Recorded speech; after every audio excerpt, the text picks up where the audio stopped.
داسې د صحابه کرامو دې ژوند ته وګوره، داسې اکثر څه غریبانان. ابو هريره رضی الله عنه پیژنې که نه پیژنې؟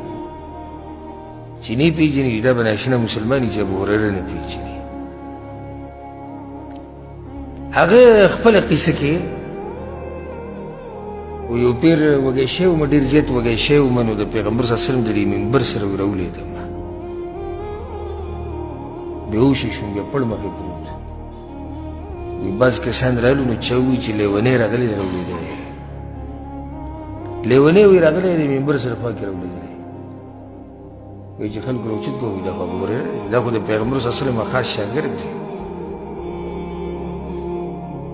هغه دې ته چېرته یو ورځ نه دي کتلي چې زه دومره غریب یم او دا دینداري څنګه وکړمه. هغه دین نه دی پرېښودی، هغه د دین هغه جذبې کمېده پرېږده، ورځ تر ورځه ښه زیاته شوې ده. ما تاسو ته هغه حدیث په 3 پیرې بیان کړی، مشهور حدیث دی. ریاض الصالحین په درس کې موږ ښه تفصیل کړی و په هغې باندې. ابو هریره رضی الله عنه یو ورځ ډېر زیات وږی شوی وم، ډېر زیات وږی شوی وم، نو ما وی چې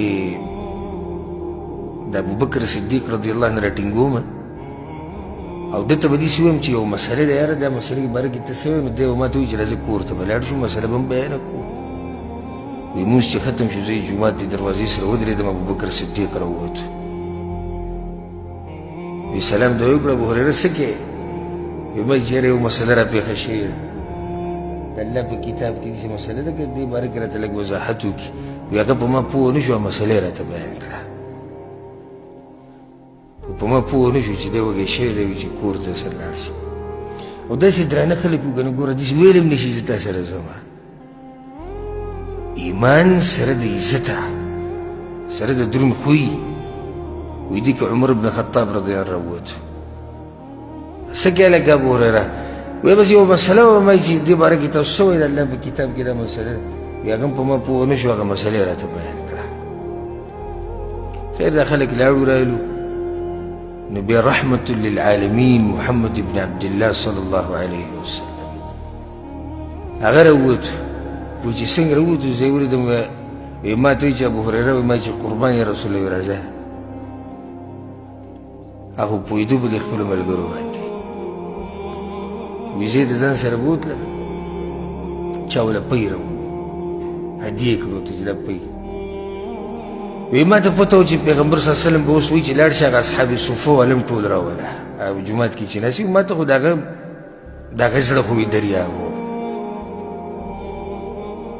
وی یقه شاني شو پیغمبر صلی الله علیه وسلم ما ته وایي چې باهر ابو هریره وایي ما چې یا رسول الله قربان وي لاړ شي هغه اصحاب صفه والا هم راوله.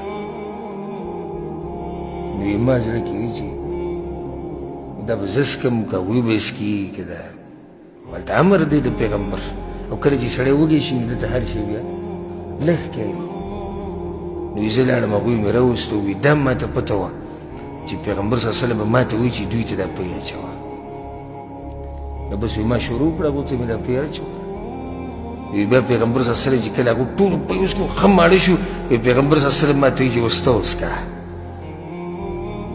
او داسې غني انسان او غټې سینې والا چې هر څه ځان دپاره باخره کې پرېږدي.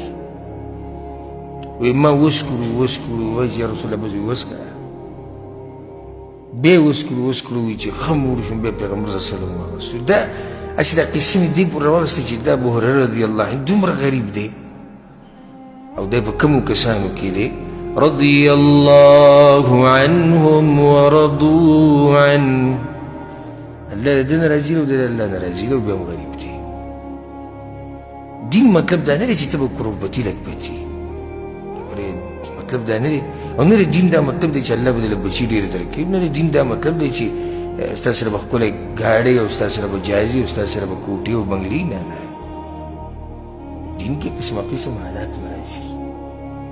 صحابه کرامو د ژوند خپل مخې ته ساتئ، نو تاسو ته به ځان باچا ښکارې شي. چې موږ خو الله هر څه راکړي دي. دا خو هغه خلک وو چې غریبانان وو او سره د دې غربت هغوی څه چل کړی دی، هغه دین یې نه دی پرېښودی بلکې الټې د دین دپاره قربانیانې ورکړې دي.